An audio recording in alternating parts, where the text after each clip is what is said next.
So thank you very much. Also thank you to Andreas and Suzanne for inviting me here. Actually, I have changed slightly the title of my presentation, adding at the end of the title this and the role of the web, because what I'm going to present you today is a recent research project that I have recently conducted that was about the role of the web, the role of the internet for extremist right-wing organizations, including political party, but also non-party organizations. So the role of the web, in particular, for the identity building process of these organizations, for their organizational contacts, either at the national and at the international levels, for their mobilization, and finally for the spread of propaganda. So what let's say what I would like to present today is the potential role of the internet for what we can call inconvenient solidarities for Europe. So solidarities that Eurosceptic, populist, right-wing organizations build on the web, but also thanks to the web, across countries and also within their countries. In particular, why this topic can be relevant, especially in terms of European integration and in the actual European integration crisis. In general, the point is that the internet and online politics has been always seen as an important tool for the spreading of global thinking, universalism, so the empowerment of civil society. For sure, for the possibilities that the new information communication technologies offer to civil society actors for mobilizing from the button, for expressing their political views, for getting more informed about politics. So we talk in general, also at the European level, about e-democracy, e-participations, and so on and so forth. However, the internet also has a dark side that is not very much understood and studied. What we have so far, when we talk about radical political activism on the web, we usually look at religious groups, but in general what is important to address is that the web has been always addressed in order to look at the positive aspect, left-wing social movements, progressive movements in authoritarian regimes, and so on and so forth. So what about the extreme right?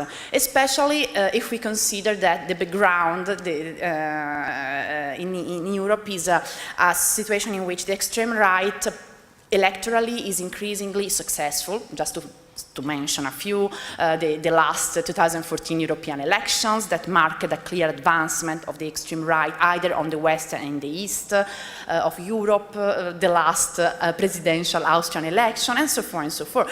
And we cannot deny the role of the internet on this point. And so the question of this research project, empirical comparative research project that I have conducted were to what extent and in which way do right-wing extremist groups use the internet for the construction of their collective identity, mobilization, and political campaigns.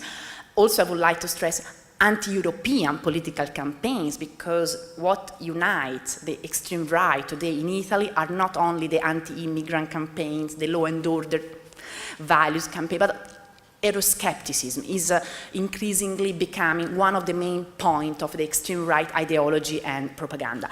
And secondly, do different types of extreme right organizations, violent versus less violent, political parties versus subcultural extreme right groups, use the internet for different functions and purposes? This project, as I said, was a comparative project, including 6 European countries: Austria, Germany, Spain, France, Italy and UK, and the United States. And the idea was not only to look at the degree and the forms of political activism, of extreme right political activism on the web that I have articulated in these several dimensions. So the use of the web for political communication, for information, for propaganda, etc. But also there was this idea, this attempt in this project to try also to link the online and the offline. So in those countries where we find a strong activism of the extreme right on the web, can we try to explain with some offline characteristics? In particular, for this specific project I have relied, since I come from social movement studies, so I have relied to typical social movement explanations, social movement studies explanation, like, for example, the political opportunity structure, the cultural opportunity structure. In particular, here I have added the technological opportunity structure. So the idea is to look at the context of opportunities, political or cultural, that this extreme right movement have online, offline, and to try to relate the closure of this context with the probability, the higher probability of emergence of an activism online. And also relying on resource mobilization theory, but now I don't want to spend too much time on the hypothesis, just to tell you that the peculiarity of this project was to look also at different types of extreme right organizations and their use of the web, because what we have so far are many studies concerning extreme right political parties, especially during electoral campaign using the web, but we don't know nothing about the overall milieu of the extreme right and their radicalization through the web. Overall milieu, which includes very often different kind of movements, subcultural groups, sport and music groups, cultural association, nostalgic and revisionist groups, and very often studies, I would say, previous studies have showed that political relations and in general shared identities that are built online by all these different groups can be easily translated also offline with significant political and even electoral effect. So many often these subcultural or let's say cultural milieu of extreme right, no political parties, actually is the factor that enhances, helps a lot also the electoral success of the institutional side of this this political family. Very quick on the methodology, what I have used is a social network analysis applied on online links between extreme right organizations in in all these 6 countries. So first of all, what I did was a dark web collection, so trying to identify all extreme right organizations in these 7 countries with a presence online, in particular a website. And on the basis of this analysis of links, and of course in this case I have considered links as a sort of proxy of social relations between these organizations. I focus on the organizational and potential mobilizational structure of these 6 online communities.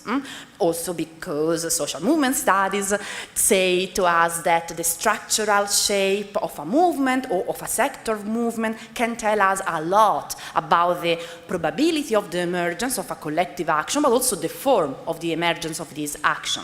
And also, in this case, I was also very interested in looking at the presence of a transnational cyber community built online.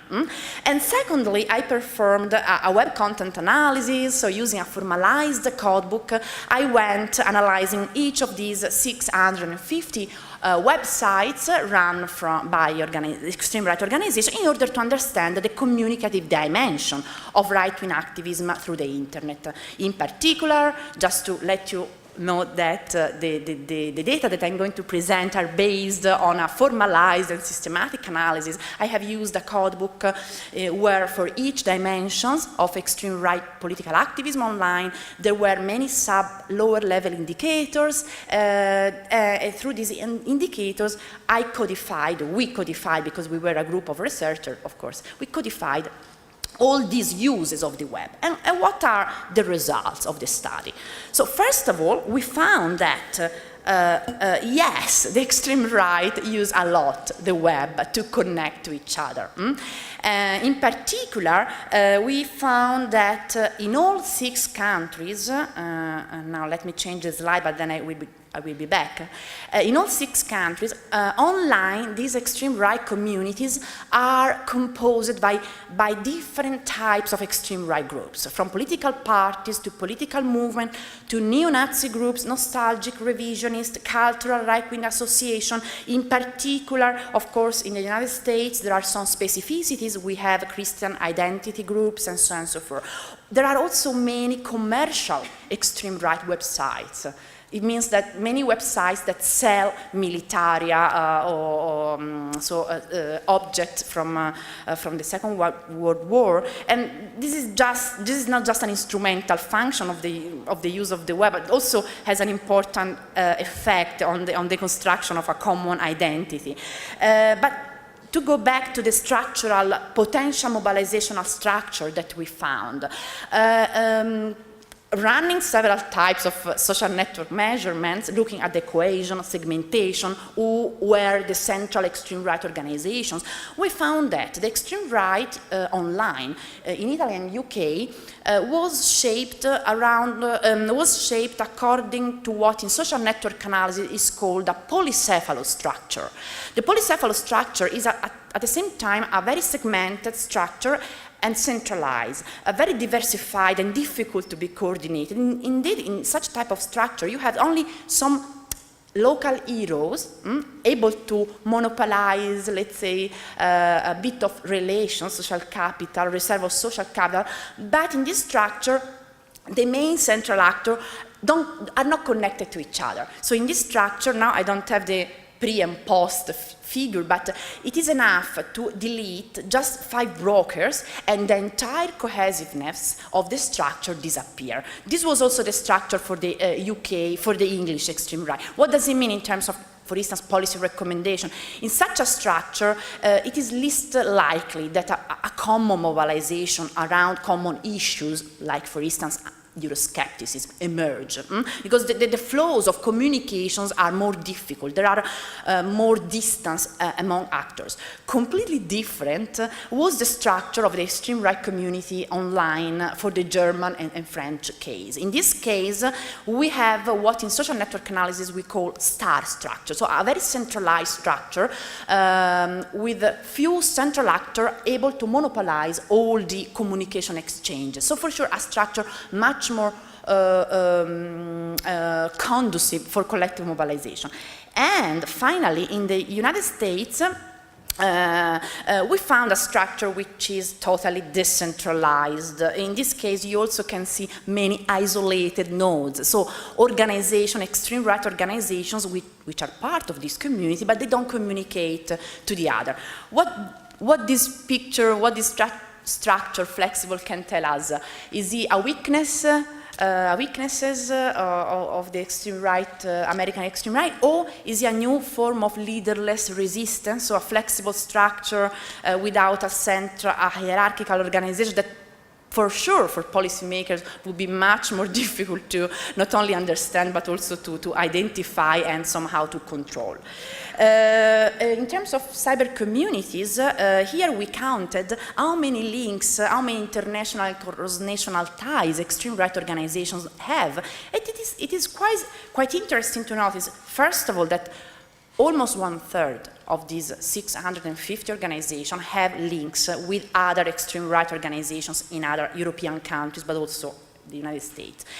And if we disaggregate per types of group, we see that political parties, it is quite surprisingly also to see that political parties that in principle have also the European Parliament, where they can collect and they can create transnational bills, actually are those least internationally oriented. The most internationally oriented are neo-Nazi groups, with more than half of them connected internationally. When we go toward the content analysis findings, we found that yes, the web is used a lot for the extreme right political activism for many functions. In particular, these organizations use a lot the web for political communication and for ideology and propaganda, but also for information. A bit lower level of use of the web for virtual debate, identity, internationalization and mobilization. But just to give you some description of what I mean for these dimensions, for instance, for internet and propaganda, we found that there is a large use of the web for political education, strong propaganda toward insiders. One goal of propaganda for sure is recruitment of young people. Indeed, these organizations use a lot multimedia materials with political content for doing propaganda. Now there is not the time, I guess, to continue with descriptive. Just to show you the last table where I try to link this offline and online, the main results of this table are offline characteristics matter. In which sense? We see that, first of all, organizational characteristics matter. In particular, those extreme right organizations more, let's say, endorsed with material resources, among which a high degree of formalization of the group, but also being part of a cohesive milieu, so a high degree of relational resources, but also a higher level of financial resources of these organizations. The richer organizations are those that use more the web, in particular for communication, information, and mobilization. But these factors interact with the political and cultural context where this movement mobilizes. In particular, from the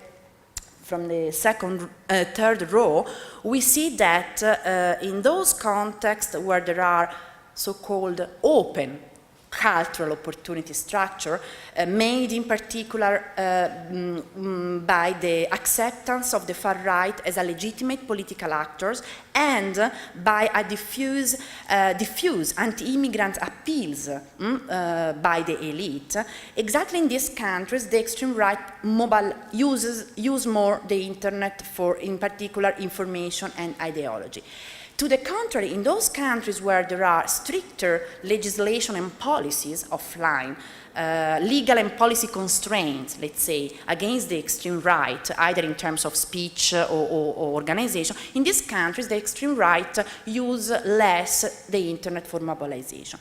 And so finally, conclusion and normative problem. So, offline characteristics matter. Internet as an opportunity for groups that otherwise are not visible. But what happens when, more than constituting a global village, the internet is used as a space where differences are reproduced, emphasized, and not negotiable? Identities prevails, and so here there is this problem between, let's say, these free speech US First Amendment supporters and free speech anti-fascist Europeanists. Thank you. Bye-bye.